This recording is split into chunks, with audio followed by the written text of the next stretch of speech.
नमस्कार साथियों, एक बार फिर आप सभी का स्वागत है मेरे YouTube चैनल विनोद चेजारा पर। साथियों, जैसा कि आप जानते हैं, विद्यालय के शाला दर्पण पर जो विद्यालय टैब है उसमें स्कूल प्रोफाइल अपडेट न्यू नाम से एक नया टैब प्रारंभ किया गया है। इस टैब में हमें कौन कौन सी डिटेल्स भरनी है, आज के इस वीडियो में हम ये पूरी प्रोसेस देखेंगे। इसके लिए हम चलते हैं विद्यालय की शाला दर्पण पर और उसे लॉगिन कर लेते हैं। यहाँ लॉगिन करने के बाद हमें जाना है विद्यालय टैब में और इसमें विद्यालय ऑप्शन में ही school update profile new option हमें मिलेगा, इस पर क्लिक करना है। अब हमें एडिट स्कूल प्रोफाइल नाम से इसमें कई ऑप्शन मिलेंगे, जिसमें बेसिक प्रोफाइल, सह शैक्षणिक गतिविधियां, क्रमोन्नति संबंधित जानकारी, विद्यालय से संबंधित अन्य जानकारी, निकटतम स्थान, निकटतम अन्य नागरिक सेवा संस्थान और संबंधित सड़कों का विवरण। अब इसे हम ऊपर सरकाते हैं तो नीचे हमें बेसिक डिटेल्स है वो विद्यालय की मिलती है और फिर विद्यालय की जो भौगोलिक जानकारी है वो हमें यहाँ दिखाई देंगी। ये सारी चीज़ें हाइड है जो विद्यालय के पुराने प्रोफाइल से ली गई है। यहाँ जो चीज़ें हाइड नहीं है वो हमें भरनी है। जैसे विद्यालय में संचालित माध्यम, तो हमारे विद्यालय में हिंदी माध्यम ही है, हिंदी रहने देते हैं। यदि आपके और भी माध्यम कोई हो तो वो आप सेलेक्ट कर ले। जैसे कि महात्मा गांधी स्कूल अंग्रेजी माध्यम के हैं तो अंग्रेजी माध्यम सेलेक्ट करें। इसके बाद आदर्श या उत्कृष्ट विद्यालय है या नहीं यहाँ आप देखेंगे, महात्मा गांधी है या नहीं वो देखेंगे और नीचे आपको और भी जो जानकारियाँ हैं वो मिलेंगी।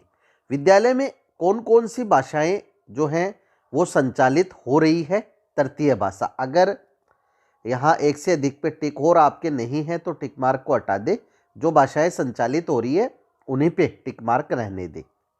और अब यहाँ इसे अपडेट करना है। अभी तक डाटा नोट अपडेटेड यट लिखा हुआ आ रहा है, हम अपडेट कर देते हैं।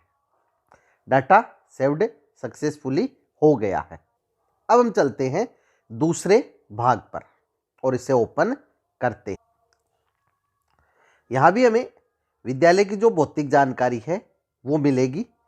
दूसरा ऑप्शन है सह शैक्षणिक गतिविधियों का, जिसमें पहले हमें जो संस्था प्रदान है उसकी डिटेल्स मिलेगी। इसके बाद जो शाला दर्पण प्रभारी का नाम है हमें यहाँ से सेलेक्ट करना है और शाला दर्पण प्रभारी का मोबाइल नंबर, ईमेल आईडी अपने आप प्रपत्र 10 से आ जाएगी। अब यहाँ जो भी सह शैक्षणिक गतिविधियों से संबंधित आपके ऑप्शन लागू होते हैं उन पे टिक मार्क करना है। अगर कोई टिक मार्क गलत है तो उसे सही कर दे। जैसे एनसीसी हमारे नहीं है, कब नहीं है, गाइड नहीं है, एनएसएस नहीं है, बुलबुल नहीं है, मीना मंच है उसको हाँ करेंगे, यूथ एंड इको क्लब भी है इसे हाँ करेंगे, स्काउट नहीं है, बाल संसद है। इसके बाद क्या विद्यालय कल्प विद्यालय है। कल्प विद्यालय वो है जहाँ सन 2008 में कंप्यूटर उपलब्ध करवाए गए थे 3। तो यदि आपके विद्यालय में आए तो हाँ करें, अन्यथा नहीं पे रहने दे, तो बाकी ऑप्शन हाइड हो जाएंगे। अब क्या विद्यालय में विद्यार्थियों हेतु आदमकद दर्पण उपलब्ध है, तो है तो हाँ कर दे, नहीं है तो भी आपको लाना है। विद्यालय में कार्मिक की फोटोयुक्त संस्थापन सूचना का बोर्ड लगा हुआ है, ये भी आपको लाना है और लगाना है, इसलिए हाँ करना ही है। क्या विद्यालय में वोकेशनल शिक्षा है, तो ये है तो हाँ करें, अन्यथा नहीं रहने दे। अब विद्यालय की कक्षाओं में संचालित उच्चतम सेक्शन, तो हमारे एक ही सेक्शन है, ए रहने देते हैं। क्या विद्यालय में आंगनवाड़ी समन्वित है, तो हमारे समन्वित है, इसे हाँ करेंगे और समन्वित है तो उसका नाम, यहाँ हमने आंगनवाड़ी का नाम भर दिया है। क्या विद्यालय में प्री प्राइमरी कक्षाएं संचालित है, तो हमारे नहीं है, नहीं पे टिक मार्क यहाँ। अब क्या यह एक धार्मिक अल्पसंख्यक विद्यालय है? हाँ है तो करें, नहीं तो नहीं पे ही रहने दे। यदि धार्मिक अल्पसंख्यक है, यह हाइड हो जाएंगे। क्या विद्यालय 2 पारियों में चलता है? ये नहीं है। क्या विद्यालय CWSN संदर्भ केंद्र है? ये ब्लॉक पे ही होता है। क्या विद्यालय आवासीय विद्यालय है? इसमें भी नहीं रहने देते हैं। डे स्कॉलर है और ICT फेज है तो अपने आप आ जाएगा। अब आप इसे अपडेट कर दे। अपडेट सक्सेसफुली हो गया है। अब चलते हैं अगले ऑप्शन पर, क्रमोन्नति संबंधित जानकारी। यहाँ क्रमोन्नति का आदेश एवं जो आदेश क्रमांक और वर्ष है वो भरना है। जैसे यहाँ प्राथमिक से हमारा विद्यालय उच्च प्राथमिक हुआ तो क्रमोन्नति का वर्ष यहाँ भरेंगे। तो यहाँ साथियों क्रमोन्नति का वर्ष भर दिया है, आदेश क्रमांक भर दिया है और माध्यम हिंदी माध्यम का विद्यालय हिंदी सेलेक्ट करेंगे और ऐड करेंगे। ये डाटा सेव्ड सक्सेसफुली हो गया है। अब अगला विद्यालय से संबंधित अन्य जानकारी। तो साथियों यहाँ स्थापना वर्ष फिल किया हुआ है। क्या विद्यालय डीमर्ज हुआ है यानी अलग हुआ है, हाँ या नहीं? तो हमारे नहीं हुआ है, नहीं पे टिक मार्क करेंगे। यहाँ विद्यालय का पूर्ण पोस्टल जो पता है वो और लैंडलाइन नंबर, तो लैंडलाइन नंबर आजकल होता नहीं है, मोबाइल नंबर ही हम यहाँ भरेंगे। इसके बाद विद्यालय की ईमेल आईडी और यदि वेबसाइट है तो वेबसाइट भर दे और अपडेट कर दे। अब चलते हैं अगले भाग पर। अगला भाग है निकटतम स्थान। यहाँ आपको विद्यालय के निकटस्थ राजकीय उच्च प्राथमिक विद्यालय का विवरण देना है। जैसे राजकीय प्राथमिक विद्यालय कौन सा है, तो पहले जो हमने डाटा भर रखे हैं उससे आपके कुछ डाटा है वो आ जाएंगे। यदि इसमें कुछ गलत हो तो आप इन्हें सेलेक्ट करके सही कर ले। जैसे यहाँ हम ये सेलेक्ट करेंगे कि 1 किलोमीटर से अधिक ये दूरी है। इसके बाद राजकीय उच्च प्राथमिक जो है वो भी जो दूरी है वो जो है 9 से 10 किलोमीटर तक है। राजकीय माध्यमिक विद्यालय, आजकल माध्यमिक विद्यालय कोई भी नहीं है इसलिए ये खाली ही रहेगा। और राजकीय उच्च माध्यमिक विद्यालय जो है वो आ रहा है। अब यहाँ इसे अपडेट कर देते हैं। इसके बाद अगला भाग है निकटतम अन्य नागरिक सेवा संस्थानों का विवरण। यहाँ क्लिक करते हैं। यहाँ आपको जैसे विद्यालय के नज़दीकी पुलिस स्टेशन का नाम, ये डाटा पुराने जो भरे हुए हैं वो प्रोफाइल से अपने आप आ जाएंगे। यहाँ आपको दूरी सेलेक्ट करनी है तो यहाँ दूरी हम सेलेक्ट कर लेंगे। इसके बाद विद्यालय के नज़दीकी बस स्टेशन का नाम और यहाँ उसकी जो दूरी है वो हमें सेलेक्ट करनी है। इसके बाद विद्यालय के नज़दीकी रेलवे स्टेशन का नाम, तो उसकी भी जो दूरी है वो यहाँ से सेलेक्ट कर लेंगे। नाम लिखा हुआ है, नहीं लिखा हो तो भर दे।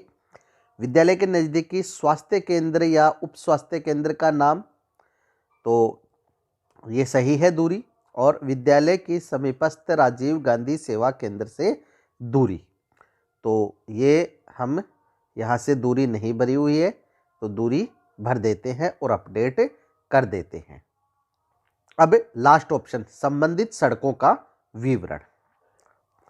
यहाँ विद्यालय अवस्थित राजस्व ग्राम से गुजरने वाली सड़कों का चयन। तो हमारा राजस्व ग्राम है उससे केवल ग्राम पंचायत को ही जोड़ने वाली जो सड़क है वो एक जाती है, बाकी कोई भी नहीं गुजरती है। अब विद्यालय अवस्थित ग्राम पंचायत से गुजरने वाली सड़कों का चयन, तो इसमें भी जो ग्राम पंचायत है उसको राजस्व ग्राम से जोड़ने वाली सड़क एक ही है। विद्यालय की उपखंड मुख्यालय से दूरी, तो विद्यालय की जो ग्राम पंचायत है उससे मुख्यालय से दूरी पहले हमें सेलेक्ट करनी है। तो विद्यालय जो है ग्राम पंचायत से कितना दूर है वो दूरी सेलेक्ट कर ले। फिर उपखंड मुख्यालय से जो दूरी है वो सेलेक्ट कर ले। फिर विद्यालय की पंचायत समिति मुख्यालय से जो दूरी है वो सेलेक्ट कर ले। फिर जो जिला मुख्यालय से दूरी है वो सेलेक्ट कर ले। और राष्ट्रीय राजमार्ग से जो दूरी है वो सेलेक्ट कर लें। विद्यालय की राज्य राजमार्ग से जो दूरी है वो सेलेक्ट कर लें।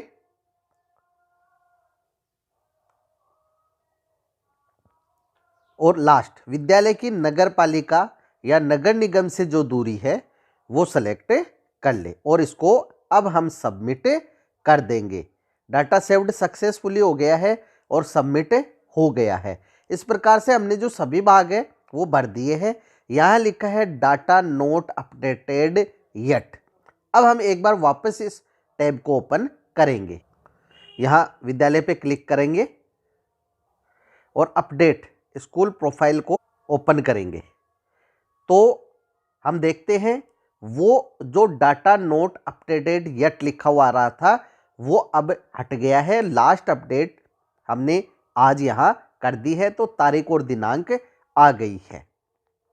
आप अभी ये लॉक नहीं है, आप इसमें अगर कोई गलती हो गई है तो संशोधन भी कर सकते हैं। दोबारा अपडेट करेंगे तो ये डाटा भी दोबारा अपडेट हो जाएगा और लास्ट अपडेट डेट चेंज हो जाएगी। तो साथियों, इस प्रकार से आप जो नया option school update profile new विद्यालय टैब पर प्रारंभ किया गया है इसकी पूर्ति कर सकते हैं। फिर भी यदि आपकी कोई समस्या हो तो कमेंट बॉक्स में कमेंट अवश्य करें, आपकी समस्या का निश्चित ही समाधान किया जाएगा। वीडियो यदि अच्छा लगे तो लाइक करें, शेयर करें, सब्सक्राइब करें और बेल आइकॉन को टिक करें ताकि नए वीडियो के जो नोटिफिकेशन है वो आपको तुरंत मिल सके। इसी के साथ आप सभी का बहुत बहुत धन्यवाद और मिलेंगे अगले वीडियो में।